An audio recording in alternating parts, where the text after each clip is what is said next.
आज चैप्टर 2 है units and measurement. Units and measurement के अंदर 10 हमारा सब टॉपिक्स हैं। 10 सब टॉपिक्स को स्टडी करेंगे। इसके साथ साथ जो इसमें एक्सरसाइज और एडिशनल एक्सरसाइज दिया हुआ है, पूरा एक्सरसाइज स्टडी करेंगे जिसमें बहुत सारा कंसेप्ट, ढेर सारे कंसेप्ट यहाँ मिलेंगे। तो dear friends, I am gulab.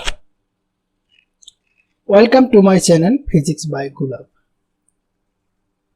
Units and measurement, पहला है इंट्रोडक्शन। यूनिट्स किसको कहते हैं और मेजरमेंट क्यों, मेजरमेंट का क्या जरूरी पड़ा, what is the importance of measurement. Measurement को जानने से पहले हमने एक चीज का स्टडी करेंगे, जैसे फिजिकल क्वांटिटी। फिजिकल क्वांटिटी वो क्वांटिटी होता है जिसको हम मेजर कर सकते हैं। तो इसको बेटर समझने के लिए हमने और एक क्वांटिटी का नाम लेंगे, जैसे लव, फीलिंग्स। हम फीलिंग, पेन, लव, इनको हम मेजर नहीं कर सकते कि कितना हमने, अगर दर्द हुआ तो कितना दर्द, 2, 3, 4, 5, यानी कि न्यूमेरिकल वैल्यू में हमने इसको बता नहीं सकते। इस प्रकार क्वांटिटी को हम फिजिकल क्वांटिटी नहीं मानते। फिजिकल क्वांटिटी वो क्वांटिटी है जिसको हम मेजर कर सकते हैं। अभी अगर किसी फिजिकल क्वांटिटी को मेजरमेंट करना होता है तो दो चीजों का हमें जरूरी होता है, एक है न्यूमेरिकल वैल्यू, एक है यूनिट। तो तब से ये आया यूनिट, यानी कि यूनिट एंड मेजरमेंट। मेजरमेंट करने के लिए यूनिट का जरूरी है। एग्जाम्पल के लिए अगर हम लेंथ की बात करें, लेंथ का यूनिट होता है मीटर, 10 मीटर। अगर मैंने कोई कपड़ा या कुछ चीज लेने के लिए गया जिसका लंबाई है 10 मीटर, तो लेंथ क्या है, फिजिकल क्वांटिटी। इसको शॉर्ट फॉर्म में हम पीक्यू बोलेंगे। न्यूमेरिकल वैल्यू है और ये हो गया यूनिट। यूनिट का मतलब है इंटरनेशनली एक्सेप्टेड रेफरेंस। जैसे यहां पर है unit, internationally accepted reference standard called unit. ठीक है, इस यूनिट से हम एक रेफरेंस लेते हैं। जैसे हम जब कपड़ा का मेजर करने जाते हैं तो 1 मीटर का एक लंबा स्केल उनके पास ऑलरेडी रहता है। तो अगर 10 मीटर बोल दिया तो 10 टाइम्स इन्होंने नापेंगे। 5 मीटर तो 5 बार नाप देगा, 2 मीटर तो 2 बार नाप देगा। तो मीटर क्या है, रेफरेंस है। इस रेफरेंस को हम क्या बोलते हैं, यूनिट बोलते हैं। करेक्ट। यूनिट के आगे जो न्यूमेरिकल वैल्यू होता है, दोनों मिला के हम फिजिकल क्वांटिटी को एक्सप्रेस करते हैं। हमारे पास दो टाइप का फिजिकल क्वांटिटी है, एक है फंडामेंटल फिजिकल क्वांटिटी और derived physical quantity. Fundamental physical quantity का जो यूनिट है उसको बोलता है फंडामेंटल यूनिट, दूसरा नाम है बेस यूनिट है। फंडामेंटल और बेस यूनिट। डेराइव्ड क्वांटिटी का जो यूनिट है उसको बोलता है डेराइव्ड यूनिट। तो दोनों में क्या डिफरेंस है और दोनों क्या क्या है हम समझेंगे अभी। इन दोनों सिस्टम ऑफ यूनिट के अंडर में आता है, यानी कि सिस्टम ऑफ यूनिट को हम अगर डिवाइडेशन करते तो कितना है, दो तरह का, एक बेस यूनिट है, डेराइव्ड यूनिट है। बेस यूनिट टोटल 7 है। इसकी चार्ट की मदद से हम समझेंगे। नीचे एक चार्ट है, ये बेस क्वांटिटी है, उसका यूनिट का नेम है और सिंबल है। लेंथ का हमें बेस क्वांटिटी टोटल 7 है। 7 क्या क्या है, लेंथ है, मास है, टाइम है, electric current, mass, time, electric current, thermodynamic temperature, amount of substance and luminous intensity. सातों को हमेशा याद रखना होता है, क्योंकि हमने थ्रू आउट द बुक्स जितना भी स्टडी करेंगे इशारे में यही घूम फिर के आना है। इसी सातों से हम जब डेराइव्ड की बात करेंगे तो डेराइव्ड भी इसी से ही बनता है। तो हमें सात अगर बेसिक पता हो गया तो हमें इसके अलावा कोई यूनिट को याद रखने का जरूरी है नहीं। इसी से या तो प्रोडक्ट करके बनेंगे या तो डिवाइड करके बनेंगे। तो अभी हम देखते हैं सातों का क्या क्या है। लेंथ का क्या है, मीटर, मास, केजी, टाइम का सेकेंड, इलेक्ट्रिक करंट का ampere A, thermodynamic temperature K, kelvin, amount of substance mole MOL और CD candela. Metre, KG, second, ampere, kelvin, mole and candela. तो फिर डिराइव्ड यूनिट किसको बोलता है? डिराइव्ड यूनिट जो base unit से बनता है, तो उसको एग्जांपल के लिए हम ले लेंगे वेलोसिटी। हम जानते हैं velocity equal displacement by time. तो डिस्प्लेसमेंट मतलब लेंथ है, इसका यूनिट होगा मीटर, इसका होगा सेकेंड। तो हम किस किस में एक्सप्रेस किया? फंडामेंटल क्वांटिटी में एक्सप्रेस किया। तो इसलिए बोला the unit of all other physical quantity can be expressed as combination of the base unit. Base unit का कॉम्बिनेशन है, दो बेस यूनिट से हमने क्या बनाया? वेलोसिटी बना दिया। सेम अगर एक्सीलरेशन की बात करेंगे, एक्सीलरेशन हमने क्लास 10 में पढ़ लिया। एक्सीलरेशन का मतलब rate of change of velocity v by time. तो वेलोसिटी का मीटर पर सेकेंड और टाइम का एक सेकेंड आके मीटर पर सेकेंड स्क्वायर। इसमें फिजिकल क्वांटिटी बेस क्वांटिटी का यूनिट कौन सा है? मीटर और सेकेंड है। तो मीटर और सेकेंड का कॉम्बिनेशन से जो बनता है, यानी कि बेस यूनिट का कॉम्बिनेशन में जो यूनिट बनेगा उसको डेराइव्ड यूनिट बोलेंगे। बेस यूनिट और डेराइव्ड यूनिट ये दोनों को मिला के complete set of this unit, both the base unit and derived unit is known as system of unit. तो हमें अगर पूछेगा सिस्टम ऑफ यूनिट क्या है, तो हम बोल सकते हैं the complete set of those both base and derived unit are called system of unit. How many type of system of unit? There is a two type of fundamental and derived unit. How many type of fundamental unit? There is a 7 basic unit. Which are these? Length, mass, time, amount of substance, current, electricity, thermodynamic, temperature and luminous intensity. Correct? Next हमारा आता है introduction के बाद the international system of units, को short form में SI unit भी बोलता है।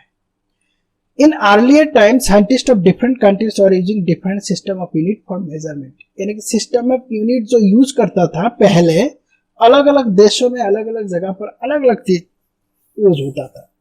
अगर हमारा यहाँ पर केजी हो रहा है, तो कोई और वर्ल्ड में किसी और जगह पाउंड।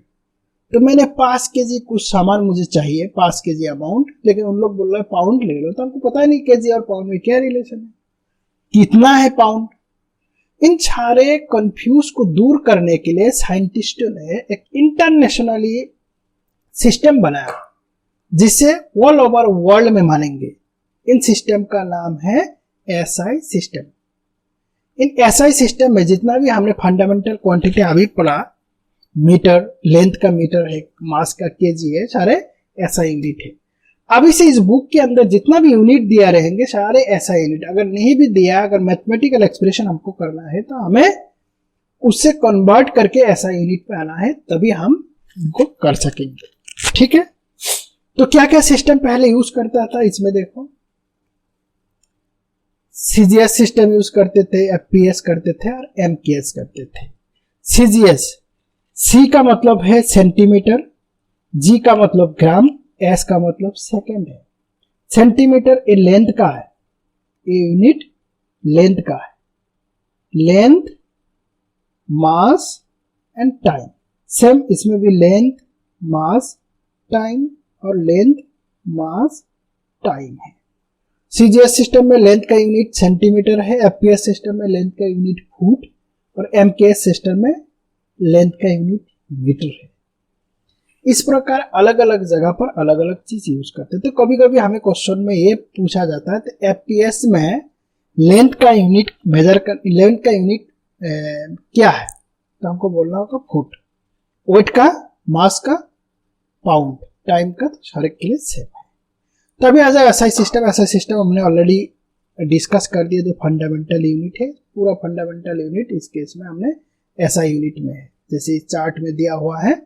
इसमें पूरा जो metre, KG, second, ampere, kelvin, mole और कैंडेला, ये सारे एसआई यूनिट में है। इसके अलावा 2 और यूनिट है। ये यूनिट, इसको सप्लीमेंट्री यूनिट बोलता है। ये फंडामेंटल यूनिट में भी नहीं पड़ता है, डेराइव्ड यूनिट में भी नहीं पड़ता है। तो ये सौदा क्या है हम देखेंगे। यह है एक सॉलिड एंगल और प्लेन एंगल। सॉलिड एंगल का जो यूनिट है उसको बोलते हैं रेडियन, और प्लेन एंगल का है रेडियन, सॉलिड एंगल का स्टेरेडियन। प्लेन एंगल और सॉलिड एंगल, इनका डिफिनेशन हम समझेंगे कि इसे कैसे हम पता करते हैं। तो इसको देखने के लिए हमने सर्किल ड्रॉ करेंगे। कहाँ है सर्किल? ए भाई इधर आ जा, ए है एक सर्किल। अरे इतना खतरनाक सर्किल बन गया है, ऐसा क्यों? चलो अभी सही बना, हो जाता है कभी। इस सर्किल को डिलीट कर देते हैं।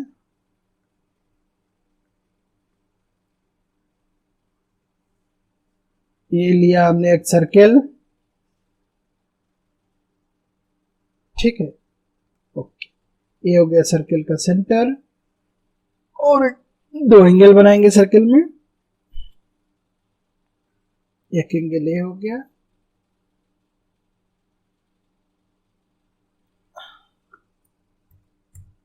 अरे बन जा, और ये इसको थीटा बोलता है। इस सर्किल में अगर कोई भी एंगल, किसी भी एंगल, हमें एंगल हो सकता है, अब एंगल प्रोटेक्टर की मदद से एंगल बना सकते हैं और मेजर कर सकते हैं प्रोटेक्टर के एंगल से। इस एंगल को जब हम किसी सर्किल की रेडियस और आर्क की नाम पे एक्सप्रेस करेंगे तो उसका यूनिट बन जाएगी रेडियन। जैसे कि ये यूनिट है, ये एक रेडियस है, इस रेडियस से एक सर्किल बना दिया। अभी दूसरा, ये सर्किल में कहाँ काटा? इस जगह पर काटा, इसको बोलेंगे आर्क। ये रेडियस थीटा, थीटा आर और आर्क का बीच में एक रिलेशन है, arc equal R into theta. इस थीटा को हम किस में एक्सप्रेस करते हैं? रेडियन में। तो theta equal arc by R, radian. ये है इसका डिफिनेशन। यानी कि what is the definition of plane angle? The definition of plane angle is, plane angle is the ratio of arc to the radius, arc to the radius। वो angle subtended करना चाहिए, centre ने उस angle को subtended किया होना चाहिए। अगर इस केस में बोलेंगे तो क्या एंगल बढ़ जाएगा, तो हमारा क्या चीज बढ़ जाएगा? आर्क बढ़ जाएगा। यानी कि आर्क बढ़ेगा तो एंगल बढ़ जाएगी। ऐसा करते करते अगर हमने टोटल आर्क लेते तो टोटल आर्क कितना है हम क्या जानते हैं? Total arc theta equal, total arc कितना होगा? Twice pi R divided by radian. यानी कि अगर फुल साइकिल लेते हैं तो कितना रेडियन होता है? 2 पाई रेडियन, ठीक है। तो टोटल एंगल मतलब क्या है? 360 डिग्री। तो 360 degree equal twice pi radian. 1 degree का मतलब होता है पाई बाई 180 रेडियन। ये रिलेशन बहुत इंपॉर्टेंट है। इस रिलेशन को हम कोई बार जब mathematical expression degree to radian, radian to degree convert करना होता है, उस टाइम इस रिलेशन को हमें पता होना चाहिए, ठीक है। तो कौन सा एंगल था? Plane angle. तो प्लेन एंगल का पूरा पता लग गया, प्लेन एंगल। और हमने कैसे डिग्री को रेडियन और रेडियन में एक रिलेशन कहां से आया? प्लेन एंगल से आया। मैं दोबारा बताता हूं। अगर ये एक सर्किल है, इस सर्किल का सेंटर से हमने एक रेडियन, कोई सा भी एक एंगल, कोई सा भी what ever angle it might be, theta, इस एंगल सेंटर में थीटा एंगल सबस्टेंड किया। इस आर्क ने, थीटा आर्क और रेडियस के बीच में रिलेशन है, arc equal R into theta, theta equal arc by R. ये इसमें एक्सप्रेशन होगा रेडियन में, ठीक है। आर्क का मतलब ये वाला डिस्टेंस। अगर मैंने इस डिस्टेंस को यहां से लेके घूम के फुल साइकिल करता हूं तो कितना डिस्टेंस जानता है? ये पेरीमीटर हो गया। पेरीमीटर कितना डिस्टेंस होता है? 2 पाई आर, हम जानते हैं, डिवाइडेड बाई आर। और यहां से लेके यहां तक तो एंगल कितना होगा? हम जानते हैं पूरा साइकिल अगर कवर करता है तो सेंटर ने कितना एंगल, यहां से लेके थीटा थीटा बढ़ते बढ़ते 90, 180, 270, 360, कितना एंगल करेगा? 360 डिग्री, ठीक है। तो आर से R cancel, 2 pi 360 degree equal 2 pi radian. ये है conversion degree to radian, radian to degree. तो यहां से हमने निकाल सकते 1 degree equal pi by 180 radian. तो कभी भी डिग्री दिया रहेगा तो हम रेडियन में कन्वर्ट कर सकते, रेडियन दिया रहेगा तो डिग्री में कन्वर्ट कर सकते, ठीक है। अभी देखेंगे हम सॉलिड एंगल। प्लेन एंगल की तरह ही सॉलिड एंगल है, लेकिन प्लेन एंगल में हम क्या कंसीडर करते हैं, सर्कल, और सॉलिड एंगल में हमने क्या कंसीडर करना है, स्फीयर।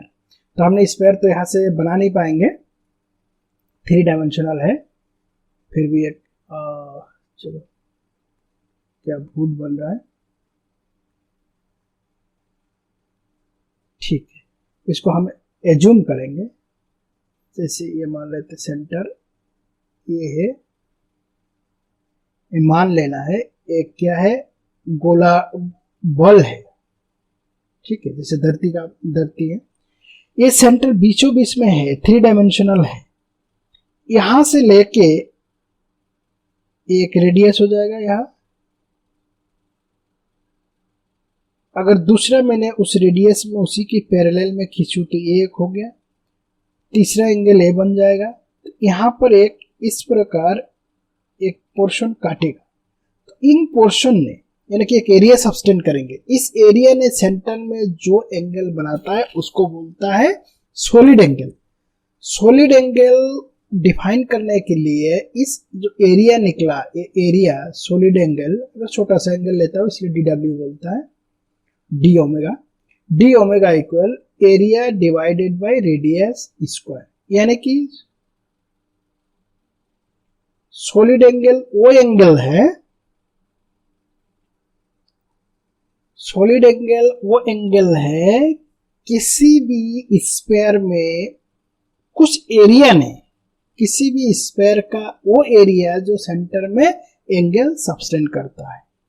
इसका डिफिनेशन इस प्रकार है, the solid angle is the ratio of area subtended by that centre to the radius square.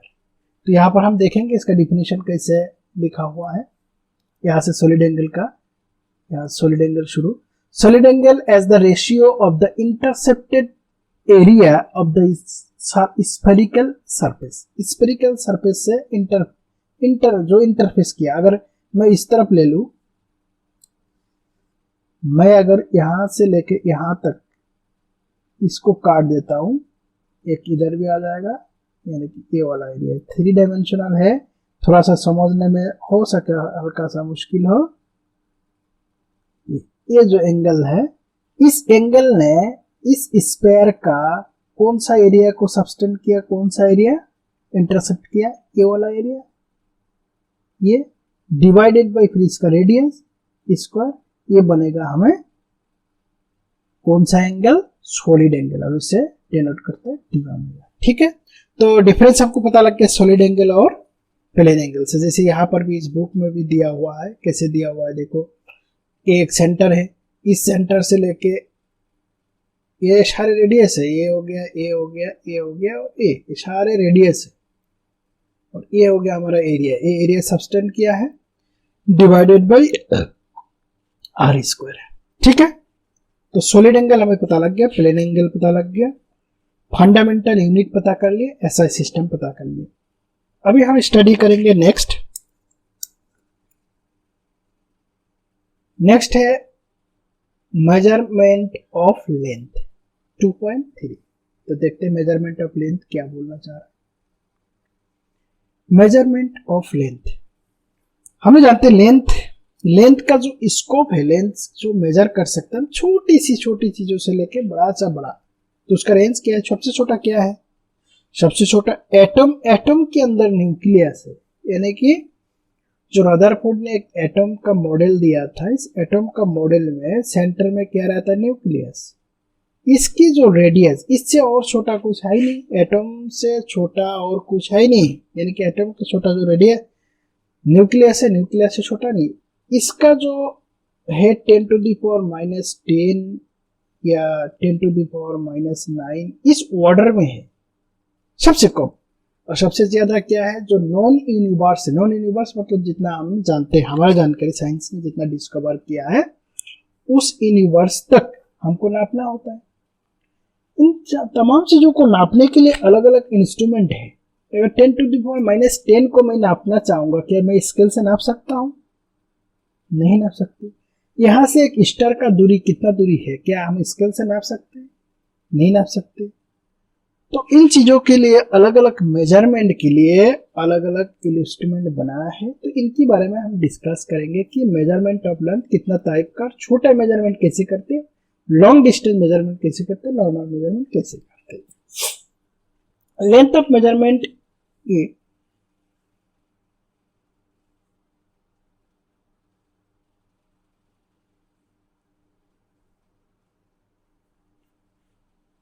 Total दो मेथड है, एक डायरेक्ट मेथड हो गया,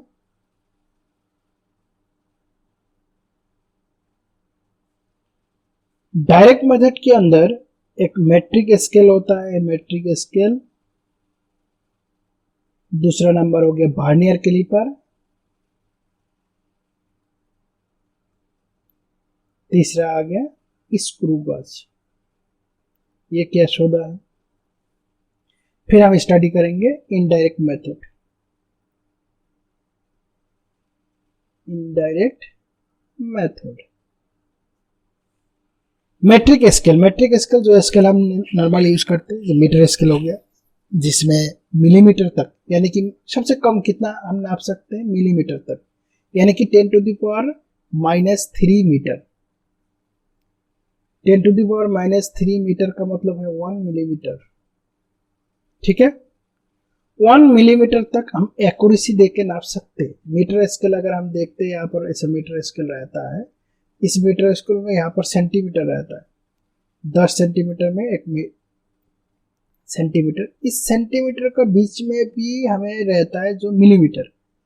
तो यानी कि मिलीमीटर तक हम एक्यूरेसी नाप सकते हैं। तो 10 टू द पावर -3 मीटर तक, अगर उससे भी छोटा नापना हो, तो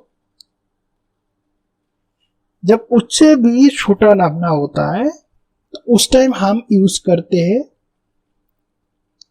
वर्नियर कैलिपर्स। वर्नियर कैलिपर्स उससे, यानी कि 1 मिलीमीटर को और 10 डिवाइड किया, यानी कि 10 टू द पावर -4 मीटर तक हम एक्यूरेसी देकर नाप सकता है। उससे भी छोटा, यानी कि बाल बराबर, बाल बराबर हमारे पास जो बाल है उसका अगर डाया नापना हो या उससे छोटा, उससे भी छोटा नापना हो कैलिपर, तो हम यूज करते हैं स्क्रू गेज। तो स्क्रू गेज, वर्नियर कैलिपर्स, और इनकी हम एक बार फोटो देखेंगे तो हमें पता लग जाएगी कि कैसे देखने में लगता है। यह है मीटर स्केल, ये हो गया वर्नियर स्क्रू गेज, और ये हो गया वर्नियर कैलिपर। वर्नियर कैलिपर में एक छोटा सा स्केल रहता है यहाँ पर, ये हो गया मैट्रिक स्केल। ठीक, यहाँ पर एक स्केल रहता है, उस स्केल की मदद से हम छोटी सी, जब वर्नियर कैलिपर्स अलग से मैंने वीडियो बनाऊंगा, वर्नियर कैलिपर्स भी स्क्रू गेज भी, अभी मोटा मोटा देख लो कि ये इंस्ट्रूमेंट देखने में कैसा लगता है और कैसे यूज होता है, इसका किस चीज के लिए। इनका जो, इनको लिस्ट काउंट है ना, कि सबसे कम से कम कितना हम नाप सकते हैं, उसको लिस्ट काउंट बोलता है। इसका होता है 10 टू द पावर -4, और इसका होता है 10 टू द पावर -5 मीटर तक, यानी कि इतना कम से कम तक भी हम इसको एक्यूरेसी दे सकते थे। यहाँ पर एक पीस स्कूल है, पीस स्केल है, इस स्केल की मदद से हमने 1 मिलीमीटर का भी 100 डिवाइडेशन करके उसको एक्यूरेसी से नाप सकते हैं। ठीक है, यानी कि तीनों स्केल की मदद से हम डायरेक्ट मेथड से नापते हैं। अभी आ जाओ इनडायरेक्ट मेथड। इनडायरेक्ट मेथड क्यों यूज होता है, किसके लिए यूज होता है, हम देखेंगे। ठीक है, तो मैट्रिक स्केल हमें पता लगा, वर्नियर कैलिपर्स हो गए, स्क्रू गेज हो गए। नेक्स्ट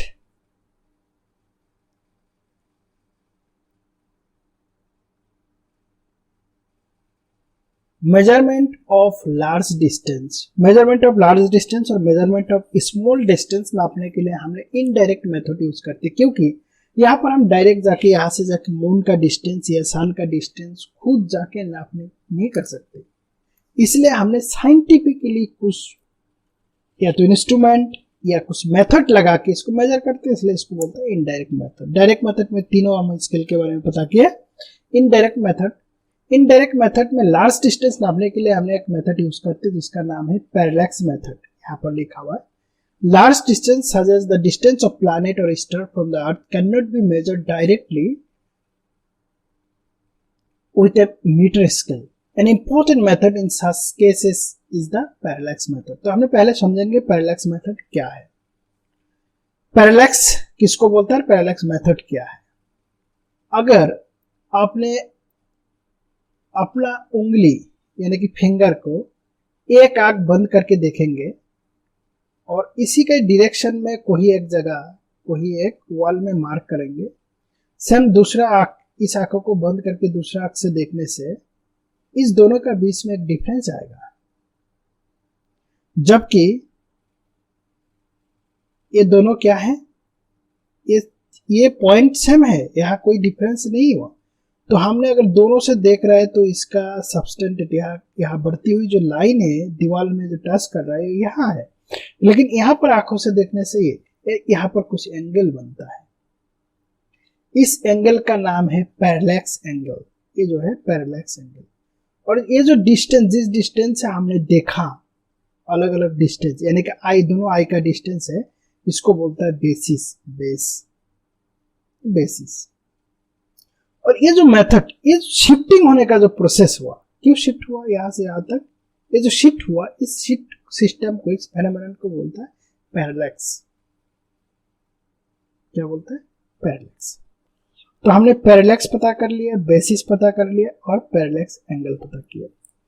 इन पैरेलैक्स मेथड से हमने अभी कैसे डिस्टेंस निकाला जाता है, यहां से हमें मून का डिस्टेंस निकाला, वो हम देखेंगे. उसको देखने के लिए यहाँ पर एक एग्जाम्पल दिया, उस एग्जाम्पल की हेल्प लेंगे. यह एक देखो, एक एग्जाम्पल दिया हुआ है. ये सन है, ये कोई ऑब्जर्वर है, धरती से चेक कर रहा है. यहां से इस सन को एक बार देखा, यही ऑब्जर्वर धरती में यानी कि कितना डिस्टेंस बी तक चला, तो इसको हम क्या बोलेंगे, बेसिस. बी से चलने से फिर देखा यहां पर एक एंगल सबस्टेंट हुआ, यानी कि ए ने ए देखा सन की तरफ, फिर बी डिस्टेंस आने के बाद देखा कि यहां पर एक एंगल हुआ. तो एंगल कितना, वो थीटा. इसको बोलता है पैरेलैक्स एंगल. यहां से लेके यहां डिस्टेंस और यहां से लेके डिस्टेंस इतना बड़ा है कि डिस्टेंस में तो फर्क नहीं है, दोनों का डी है, डी डिस्टेंस है. अगर इस डी डिस्टेंस को मैंने एक रेडियस बना के एक सर्कल ड्रॉ करूं, यहां ऐसा एक सर्कल ड्रॉ करूं, तो ये हमारा ये भी क्या, किसकी तरह काम करेगा, आर्क की तरह काम करेगा.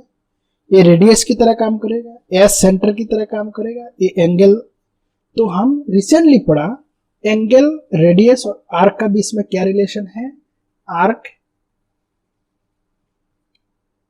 Arc equal radius into angle. इस केस में आर्क कितना है, बेसिस बी, रेडियस कितना है डी, एंगल कितना है थीटा. हमको निकालना क्या है, डिस्टेंस यानी कि डी निकालना है. तो डी कितना होगा, D equal B by theta. और ये थीटा किस में होगा, हमेशा रेडियन में. अगर हमें डिग्री में भी देगा तो हमें रेडियन में कन्वर्ट करना होगा. ठीक है, ऑलरेडी मैंने बता दिया कि डिग्री और रेडियन में कन्वर्ट करने के लिए 1 degree equal pi by 180 radian. ठीक है, ये हो गया. तो इससे हम कोई भी डिस्टेंस, किसी भी चीजों का डिस्टेंस हम आराम से निकाल सकते हैं, जो लॉन्गर डिस्टेंस या लॉन्गेस्ट डिस्टेंस में है. ठीक है, तो ये रिलेशन हमेशा याद रखना है और इसको कैसे निकाला वो भी पता करना है. हमने एकदम सिंपल सी फॉर्मूला से आर्क इक्वल आर थीटा. इस मेथड को हम बोलते हैं पैरेलैक्स मेथड. इसमें एक एग्जांपल दिया हुआ है, 2-3 एग्जांपल है. हम नेक्स्ट क्लास में इस पैरेलैक्स मेथड को यूज करके